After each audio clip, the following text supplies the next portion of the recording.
Olha, o Brasil terá que aumentar em até 3 vezes o valor investido por aluno na rede pública para garantir educação com padrões mínimos de qualidade, de acordo com a campanha nacional pelo direito à educação. Rede que reúne mais de 200 organizações. São muitos os problemas que estão presentes quando a gente fala em educação pública aqui no nosso Brasil.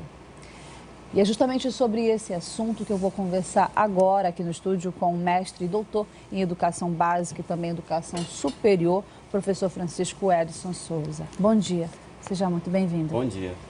Quando a gente fala de aumentar investimentos que o governo brasileiro como todo vai ter que fazer para garantir uma qualidade na educação, um mínimo de qualidade.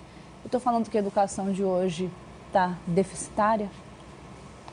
Na verdade, precisamos de algumas observações importantes nessa questão dos investimentos em educação.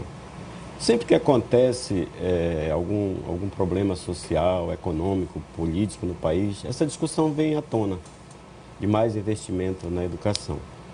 É verdade que a educação ela necessita de mais investimentos. Se discute sobre uma participação maior do PIB na educação brasileira, né, do pré-sal mais recentemente na educação brasileira. Discussões, né, que tomam conta do Brasil. Sobre essa questão, que são realmente pertinentes. Mas como esse investimento pode ser realmente bem aplicado na educação? Né? Nós precisamos observar alguns pontos importantes. O Brasil ele tem um instituto de pesquisa chamado INEP, que mede, né, as estatísticas avaliativas de educação no Brasil. Geralmente esses números chegam muito frio para a sociedade. Então, é preciso a gente refletir sobre essa questão dos investimentos na educação. Existem alguns investimentos que são postos para a educação que não chegam como deveriam chegar. A questão do livro didático, por exemplo, né? É um problema que precisa ser mais discutido sobre essa questão. Existem muitos livros distribuídos, mas nem sempre são utilizados, né, Quer dizer, tem um certo investimento, como o governo enviar os livros, por exemplo, para as escolas públicas, mas nem sempre, quando chega ali naquele ambiente, ele é utilizado com o fim pelo qual ele foi feito, na verdade, né? Verdade. Os objetivos do livro didático, eles são interessantes. Mas geralmente a política de escolha do livro didático não se adequa a determinadas regiões, né? Aqui no município de Santarém, onde a gente tem um conhecimento mais de experiências, né? Muitas escolas estão com os depósitos abarrotados de livros bons, né? Livros de uma edição de qualidade, mas que os alunos nem chegam a utilizar. As escolas, né, que são construídas, geralmente recebem os laboratórios de informática, mas nem sempre são utilizados. De ciência, laboratórios de ciência, muitas vezes não são utilizados. Às vezes por falta de uma política educacional, né, que utilize essas formas de melhorar os índices de educação. Porque mais investimentos supõe-se melhor qualidade na educação. Então, trata-se de observar uma abordagem quantitativa e uma abordagem qualitativa nos investimentos educativos, né? O que o Brasil precisa hoje, o que eu percebo, é que a gente precisa de mais qualidade, de mais índices de qualidade e não índices de quantidade. O INEP, geralmente, ele apresenta os números quantitativos, né? E às vezes não mostra a realidade como é. Exatamente. O que o Brasil precisa, o IDH, por exemplo, que é o Índice de Desenvolvimento Humano, que é uma coisa muito questionada, que deve provir da melhoria dos índices de educação, né? Quando você pega os dados da ONU, né, que o Brasil fica numa estatística muito complicada, né?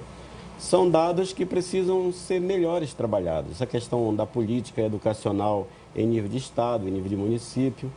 Quando a política é tratada no nível municipal, esses números melhoram, esses números qualitativos eles melhoram.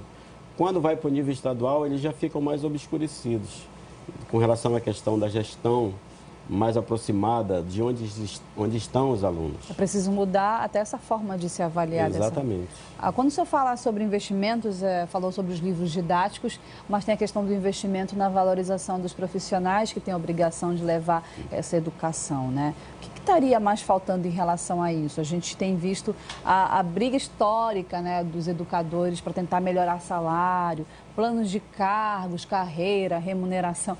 Quer dizer, não precisaria de tudo isso se tivesse de pronto, né, o próprio governo em si oferecer isso. Acaba interferindo nessa qualidade final do aprendizado desses alunos? Certamente, né? Nós observamos que essa questão, quando eu falo da abordagem qualitativa, passa pela qualificação dos professores, passa pela qualidade das escolas, né? A estrutura física, a estrutura, né, física das escolas, porque, olha só, veja bem, não é só construir escolas que encerra a obrigação do Estado com a educação. Se você constrói uma escola, mas você coloca um laboratório de informática, mas as pessoas não são qualificadas para exercer essas funções nas escolas. Às vezes as políticas educacionais não nomeiam professores para aquelas funções porque o próprio regimento, né, do Estado não permite que você contrate um professor especializado em informática para cuidar do laboratório de informática. E aquela tecnologia vai ficando obsoleta. Quer dizer, são investimentos que não são bem aproveitados, que poderiam ser melhor aproveitados. Isso acontece com laboratórios, isso acontece com qualificação de professores, né? Eu li ontem nas redes sociais que o governo do Estado está objetivando passar por uma experiência das políticas, né, das políticas privadas de educação, das PPP, né? Que é alguma coisa que já existe em outros setores, né, da economia, né, dos empreendimentos, e que o governo do Estado, né, através do secretário de Educação, pretende implementar no Pará, né? É um pouco para nós ainda, como ele mesmo diz, é um tabu ainda, é tenebroso, porque nos Estados Unidos algumas experiências deram certo, mas os índices são outros, os índices de qualidades são outros. A questão do IDH em outras regiões é muito diferente do nosso. A nossa geografia, né, termina promovendo números diferentes. Então, nós não podemos entrar numa estatística uniforme, universal de educação, sem observar dessa realidade, né? A realidade que nós temos aqui. É algo que tem que sempre se discutir, né? A gente fala da qualidade em si, né, dessa educação. Isso é tanto do ensino fundamental quanto do ensino médio também, né? Com certeza. A educação básica como um todo, hoje, ela passa por alguns problemas, né? As universidades que recebem os nossos alunos, né, eles repassam sempre essas preocupações. Um déficit educacional não se corrige da noite para o dia, com uma medida, né? Se você é um aluno de educação física e você não faz a sua educação básica de educação física, você não pode fazer um exame dizendo que cumpriu as suas fases de educação física, né? Isso não é uma coisa que você pode ser pontual, isso é um processo, né? Se você tem déficit educacional, isso vai repercutir no IDH de todo o contexto. Então, lógico que as perdas são irreparáveis. Não se conserta perdas educacionais, déficits educacionais. Tem perdas, então administre-se essas perdas. Saber e se lidar repercute com elas. nos números. Não dá para você corrigir uma escola que deixou de ser construída. Por exemplo, Santarém hoje não tem alunos em algumas escolas. Que fenômeno é esse? Precisamos refletir sobre isso. A cidade cresce, né, a população cresce e o número de escolas diminui, o número de matrículas diminui. O que está acontecendo? Estamos diante de um fenômeno a ser estudado de forma qualitativa, não só de forma quantitativa, né? Precisamos fazer uma reflexão sobre isso. O que está acontecendo com a educação, né?